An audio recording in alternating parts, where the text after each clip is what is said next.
La fuente de la vida. Un viaje a través de los siglos y la historia de la humanidad.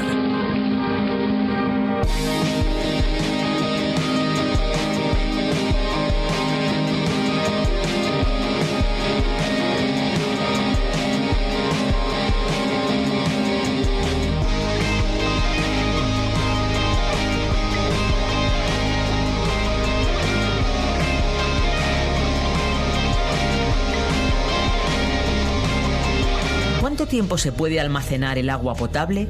La respuesta solo se puede encontrar sabiendo qué tipo de agua fue almacenada y cómo fue almacenada.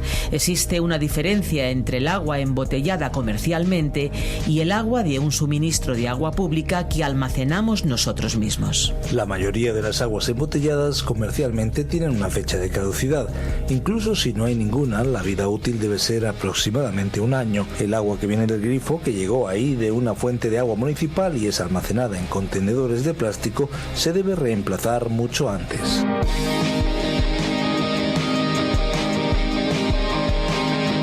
Bienvenidos a una edición más de La Fuente de la Vida, un programa en el que cada día descubrimos un poquito más de la Biblia, la palabra de Dios. Soy Esperanza Suárez y junto a todo el equipo que hace posible La Fuente de la Vida les damos una cordial bienvenida. La Fuente de la Vida es un programa en el que recorremos toda la Biblia en 5 años. Si lo pensamos bien, consultarla desde luego es todo un privilegio que no está al alcance de todo el mundo. En muchos países hay personas que ni siquiera pueden consultar la Biblia. Es el caso de diversos países donde la fe cristiana está restringida, con lo cual toda la literatura que tiene que ver con la palabra de Dios se encuentra proscrita. Millones de personas viven en esa situación y para ellas la radio es un medio muy importante para acceder al mensaje de Dios. Radio Encuentro, desde donde estamos grabando y donde estamos confeccionando La Fuente de la Vida, es parte de Radio Transmundial, una red internacional de emisoras cristianas que surgió precisamente para anunciar el Evangelio.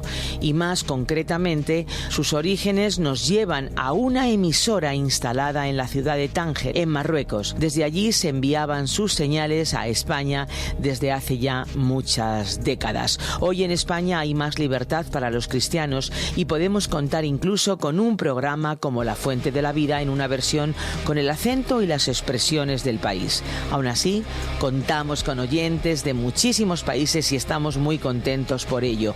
Y desde aquí les damos las gracias por ser parte ya de nosotros mismos. Constantemente nos vemos sobrecogidos por las dificultades que se nos presentan cotidianamente, desde cosas pequeñas como encontrar algo perdido dentro de casa hasta cosas más difíciles, más complejas como sobrellevar la enfermedad de alguien cercano. La lista es inmensa y podríamos estar bastante tiempo aquí recogiendo problemas por los que pasamos, pero en especial hay algo que afecta a nuestra relación con Dios. Se trata de las tentaciones. Estas son ocasiones en las que somos incentivados consciente o inconscientemente a actuar de forma contraria a como Dios quiere que actuemos. En resumen, somos tentados a pecar. Qué difícil resulta resistir las tentaciones. A veces parece que no habrá manera de resistirlas, que caeremos, que no hay remedio. Pero podemos confiar en alguien que nunca pecó, aunque fue tentado de la manera más directa posible. Se trata de Jesucristo. Terminamos hoy el capítulo 16 de Juan, conociendo más sobre el Espíritu Santo y la obra redentora de Jesús, quien puede ser nuestro Salvador y es también ejemplo de perseverancia. La Fuente de la Vida.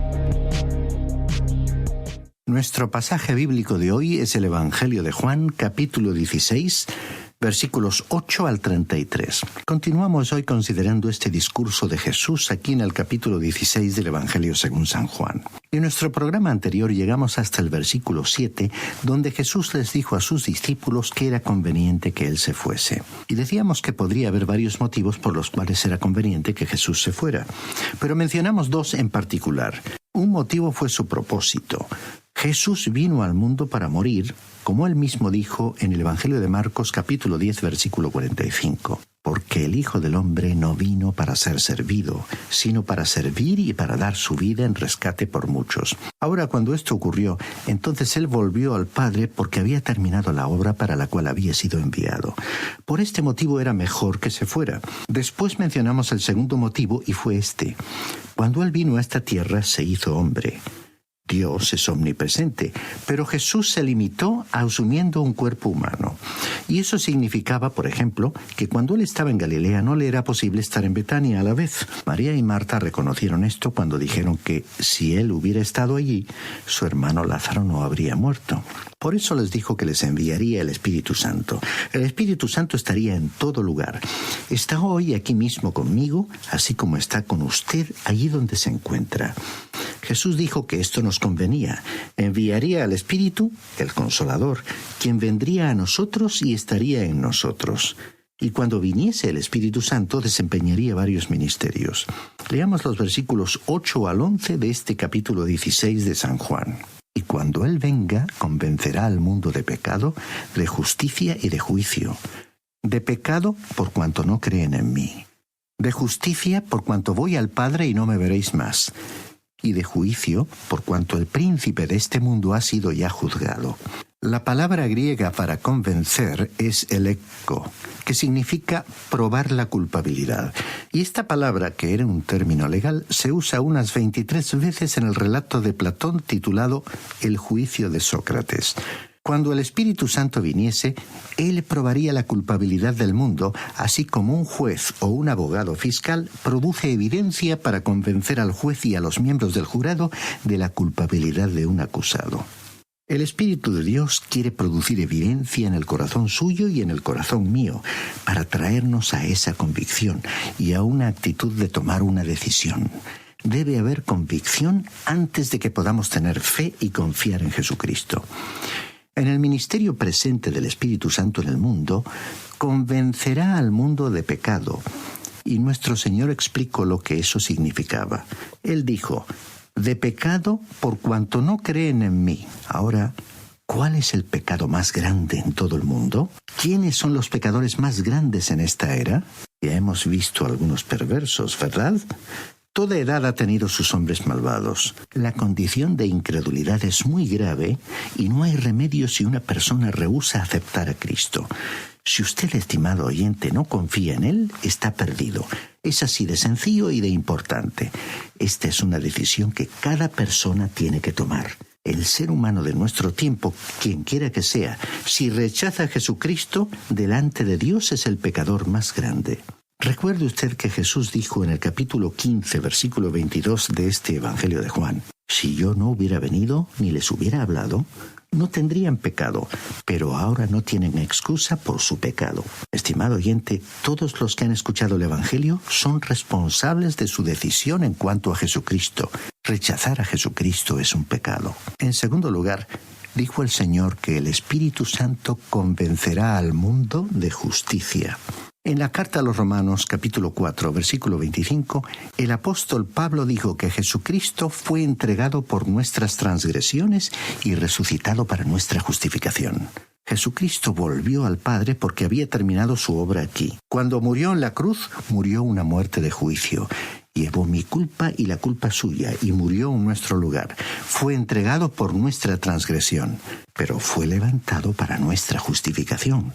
No solo han sido restados nuestros pecados, sino que también su justicia nos ha sido sumada, añadida. Eso es de suma importancia porque usted y yo necesitamos justicia. No es suficiente tener los pecados perdonados. No podemos estar en la presencia de Dios si no somos nada más que unos pecadores perdonados. Para poder estar en la presencia de Dios, estimado oyente, necesitamos justicia. El apóstol Pablo dijo en su carta a los Filipenses, capítulo 3, versículos 8 y 9, para ganar a Cristo y estar con Él, no teniendo mi propia justicia, que es por la obediencia a la ley, sino la que es por la fe de Cristo, la justicia que es de Dios por la fe. Si hemos de tener alguna posición delante de Dios, debemos estar unidos a Cristo y Él es nuestra justicia. O tenemos tanto derecho a estar en el cielo como tiene Cristo mismo, o no tenemos en absoluto ningún derecho de estar allí. Él fue entregado por nuestras transgresiones y resucitado para declararnos justos. Ahora, en tercer lugar, dijo el Señor que el Espíritu Santo convencerá al mundo de juicio. ¿Significa esto que el juicio vendrá algún día? Según este versículo, la respuesta es que no. El príncipe de este mundo, Satanás, ya ha sido juzgado. Es difícil comprender que vivimos en un mundo ya juzgado. Uno oye decir a muchos que se arriesgarán. Se portan como si todavía estuvieran siendo juzgados. Estimado oyente, esto no es así. Dios ya ha declarado que usted es un pecador perdido y ya le ha juzgado. En la carta a los Romanos, capítulo 6, versículo 23, el apóstol Pablo dijo: «Porque la paga del pecado es muerte, pero la dádiva de Dios es vida eterna en Cristo Jesús, Señor nuestro». Vivimos en un mundo que ya ha sido juzgado y que se encuentra en la misma situación en que está el reo en el corredor de la muerte, esperando la ejecución. El fallo judicial contra todos nosotros es condenado, porque todas nuestras justicias son como trapos sucios delante de Dios. Si nos presentamos ante Dios en nuestra suciedad, tendremos vergüenza y también veremos cuán culpables somos. Recuerde usted que el apóstol Pablo razonó con el anciano Félix sobre el juicio venidero, y esto le asustó. Y estimado oyente, a muchas personas hoy no les gusta que les hablen de ello, y se ofenden mucho ante esa realidad. El mundo perdido aborrece muchas cosas en cuanto a Dios. Por ejemplo, su omnipotencia y su dirección del universo. No aceptan que este sea el universo de Dios y que Él lo controle a su manera. No les agrada que Dios salve por la gracia y que el hombre ya haya sido declarado perdido. El príncipe de este mundo ya ha sido juzgado. Estas eran pues las tres cosas de las cuales el Espíritu Santo convencería al mundo. Continuamos leyendo los versículos 12 al 14 del Evangelio de Juan, capítulo 16. Aún tengo muchas cosas que deciros, pero ahora no las podéis sobrellevar. Pero cuando venga el Espíritu de verdad, Él os guiará a toda la verdad, porque no hablará por su propia cuenta, sino que hablará todo lo que oiga y os hará saber todas las cosas que habrán de venir. Él me glorificará, porque tomará de lo mío y os lo hará saber. Estimado oyente, no lo sabemos todo. Tampoco podemos absorberlo todo. Debemos seguir creciendo en la gracia y en el conocimiento de Él. Ahora, ¿cómo hacemos esto? No solamente leyendo la Biblia. También hay que considerar que el Espíritu Santo debe ser nuestro maestro cuando la leemos. El Espíritu de Dios es el Espíritu de verdad. Jesús dijo: «Él os guiará a toda la verdad». Guiaba a los apóstoles así como el Señor dijo que les guiaría. Y hallamos estas verdades en las cartas del Nuevo Testamento. El Espíritu de Dios vino a estos hombres en el día de Pentecostés. Repito, el Espíritu de Dios vino a estos hombres en el día de Pentecostés y les guió a la verdad, tanto en su predicación como en sus escritos. Podemos ver que esto se cumplió en los apóstoles. El ministerio del Espíritu Santo ha sido el de completar la enseñanza del Señor Jesucristo. Las cartas de los apóstoles glorifican a Cristo y le muestran como la cabeza de la Iglesia. Hablan de su segunda venida para establecer su reino. Así pues, esas cartas son el desarrollo de la persona y el ministerio de Cristo. También cuentan las cosas que han de venir, y ciertamente el libro del Apocalipsis cumplió esta función. Observemos los 7 pasos que tenemos aquí sobre la acción del Espíritu Santo en el creyente. Primero, el Espíritu Santo, el Espíritu de verdad, ha venido. Segundo, Él guiará a toda la verdad. Tercero, no hablará por su propia cuenta. Cuarto, dirá todo lo que oiga.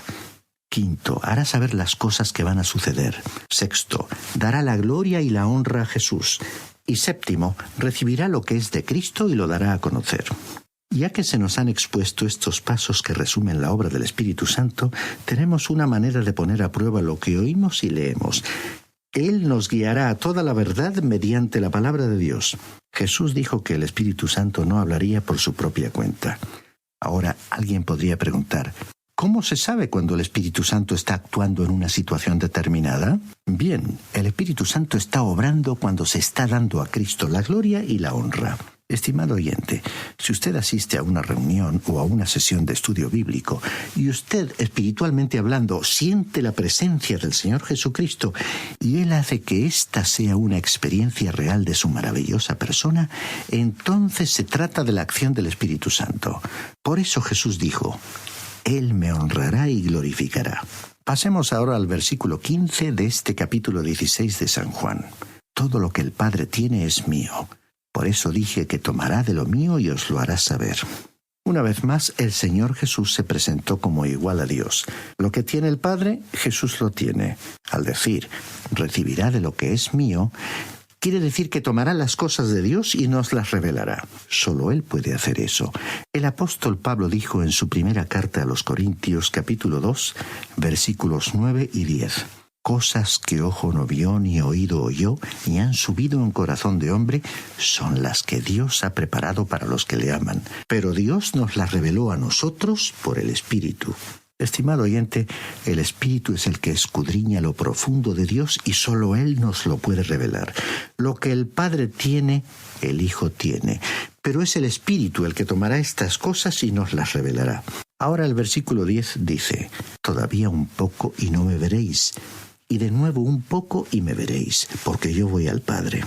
Ahora, ¿qué quiso decir Jesús con esto? Quiso decir que sería detenido y que ellos, es decir, sus discípulos, serían dispersados como ovejas y apartados de él. Él sería crucificado y sepultado, y por tanto estaría ausente un poco de tiempo y no le verían. Al tercer día resucitaría, regresaría y podrían verle nuevamente. A nosotros nos es posible comprender eso y tiene un significado más completo, más rico y más profundo para nosotros en la actualidad. Pero observemos lo que ocurrió con sus discípulos. Leamos los versículos 17 al 20 de este capítulo 16 de Juan. Entonces algunos de sus discípulos se decían entre sí, ¿qué es esto que nos dice, todavía un poco y no me veréis, y de nuevo un poco y me veréis? ¿Y porque yo voy al Padre? Decían pues, ¿qué quiere decir con todavía un poco? No entendemos lo que dice. Jesús comprendió que querían preguntarle y les dijo, ¿preguntáis entre vosotros acerca de esto que dije, todavía un poco y no me veréis, y de nuevo un poco y me veréis? De cierto os digo que vosotros lloraréis y lamentaréis, y en cambio el mundo se alegrará. Pero cuando vosotros estéis tristes, vuestra tristeza se convertirá en gozo. Ellos no sabían exactamente lo que él quería decir. Debía transcurrir aquel periodo breve de tiempo mientras estuvo en el sepulcro, es decir, aquellos 3 días. Pero luego debía pasar otro rato porque él iría al Padre. Pero prometió no dejarles huérfanos. Estaría con ellos y con nosotros por medio del Espíritu Santo, quien tomaría las cosas de Cristo y las convertiría en una realidad para ellos y para todos los creyentes. Y es en ese tiempo, estimado oyente, en que usted y yo vivimos. Ya han transcurrido más de 2000 años y durante ese periodo de tiempo el Espíritu de Dios ha revelado estas cosas a multitudes de personas. Muchísimos creyentes han soportado burlas, tristeza, sufrimiento, torturas y el martirio. Él ha permitido que ellos pasasen por esas durísimas experiencias, pero toda tristeza se transformará en gozo y alegría. Continuemos leyendo los versículos 21 y 22 de este capítulo 16 de Juan. La mujer cuando da a luz tiene dolor porque ha llegado su hora, pero después que ha dado a luz a un niño ya no se acuerda de la angustia por el gozo de que haya nacido un hombre en el mundo. También vosotros ahora tenéis tristeza, pero os volveré a ver y se gozará vuestro corazón y nadie os quitará vuestro gozo. No sabemos dónde se encuentra ni quién es, pero si usted, estimado oyente, ha aceptado a Jesucristo como su Salvador personal, usted es hijo de Dios. Si está pasando por alguna tristeza y tiene lágrimas en sus ojos, o acaso tiene el corazón quebrantado por algún dolor, no se desanime, porque la noche del sufrimiento pasará y por la mañana llegará la alegría. Él traerá gozo a su vida.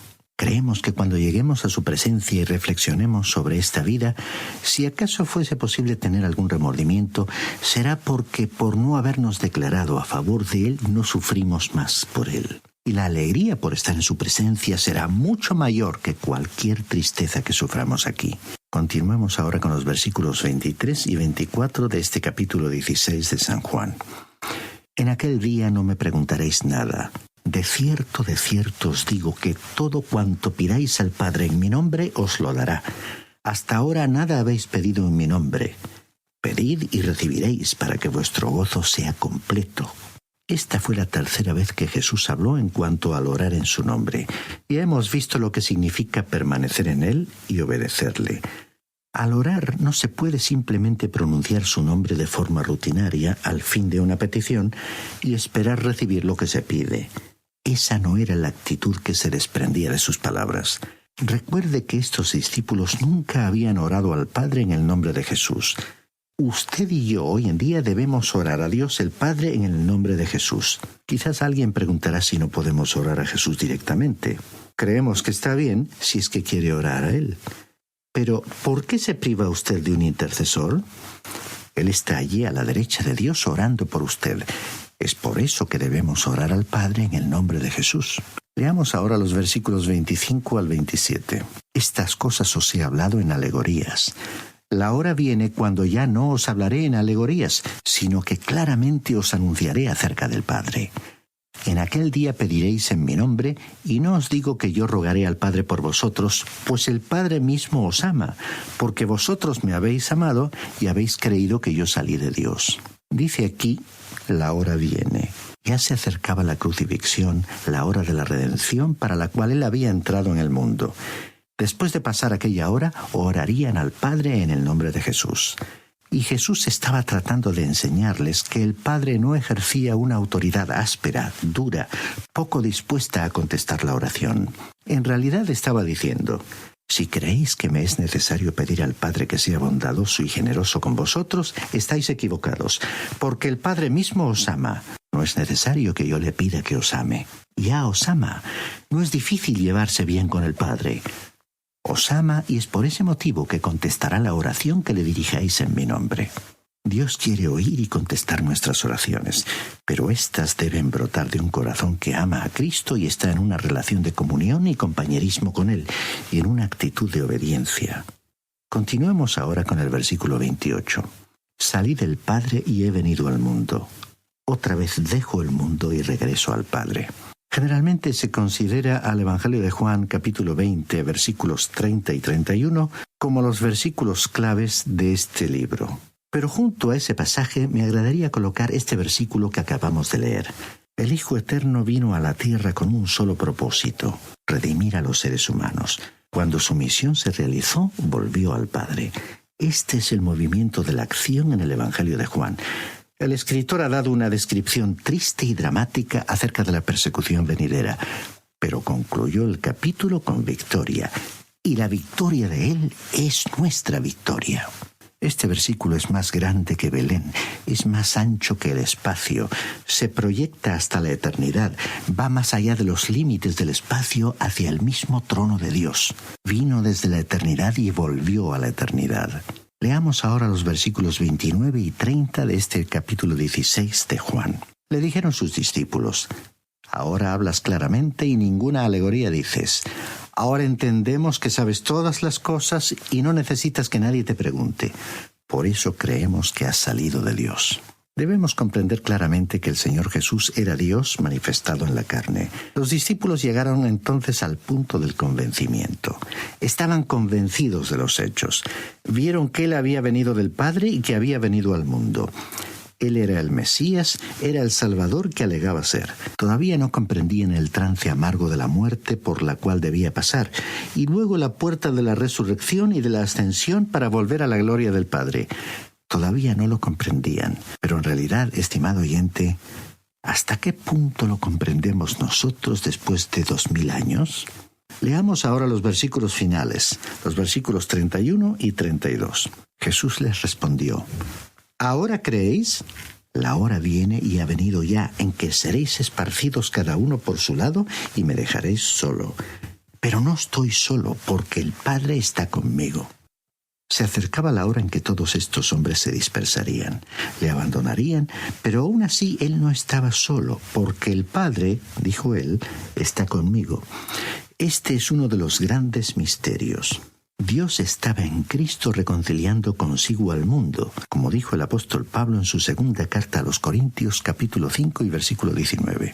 Y también es igualmente cierto que en la cruz Jesús clamó a gran voz diciendo, Dios mío, ¿por qué me has desamparado? Que es una cita del Salmo 22, y allí mismo se incluye la explicación. El Salmo 22, versículo 3, dice, pero tú eres santo, tú que habitas entre las alabanzas de Israel. Es que Jesucristo fue hecho pecado por nosotros, y hubo como una rasgadura en la deidad, como también la hubo en el velo del templo cuando Cristo murió. Sin embargo, en aquel momento, en Cristo, Dios estaba reconciliando consigo mismo al mundo. Este es un misterio que la mente humana no puede comprender. No tenemos, estimado oyente, la suficiente inteligencia como para comprender la redención que Él logró en la cruz. No es extraño que Dios envolviera la cruz en el manto de la noche, como si dijera: nunca le será posible a nadie entrar en lo que tiene lugar aquí. Creemos que por toda la eternidad, usted y yo, estimado oyente, estaremos continuamente comprendiendo algo nuevo y maravilloso en cuanto a la muerte del Señor Jesús por nosotros. Leamos finalmente el versículo 33. Estas cosas os he hablado para que en mí tengáis paz. En el mundo tendréis aflicción, pero confiad, yo he vencido al mundo. El Hijo de Dios puede conocer la paz en esta vida porque la paz se halla únicamente en Cristo y no en otro lugar. Luego el Señor advirtió: en el mundo tendréis aflicción. Nuestro Señor lo expresó claramente: no hay paz en el mundo sino conflictos y dificultades. Cristo tenía razón, ¿verdad? Pero Él ha vencido al mundo. Y la victoria de Él es nuestra victoria. Cuando usted y yo aprendamos a identificarnos con Él y lleguemos a tener una relación íntima con Él, comenzaremos a experimentar la paz de Dios en nuestros corazones y confiaremos verdaderamente. Y a pesar de las dificultades, en nuestras vidas habrá paz y alegría. Ya estamos terminando el programa de hoy, pero no podemos irnos sin recordar que los programas están disponibles en lafuentedelavida.com y también en la aplicación La Fuente de la Vida, que se puede encontrar también con el nombre de A Través de la Biblia. Si desean contactar con nosotros, nuestros números son el 91 422 05 24 y el 601 20 32 65. Y recuerden que si llaman desde fuera de España, deben pulsar delante de estos números el prefijo más 34, 91 422 05 24 y 601 20 32 65. También tenemos una dirección electrónica, así que si desean enviarnos un email, lo pueden hacer a info@radioencuentro.net, info@radioencuentro.net. Ya nos vamos, amigos, pero hay algo muy especial que queremos recordar y es el motivo por el que producimos y difundimos este espacio. Y es que hay una fuente de agua viva que nunca se agota. Beba de ella. Muchas gracias por ver este vídeo. Suscríbete al canal si aún no lo has hecho y activa las notificaciones para no perderte las novedades de la Fuente de la Vida. ¡Te esperamos! Este ha sido un programa de Radio Transmundial producido por Radio Encuentro, Radio Cadena de Vida.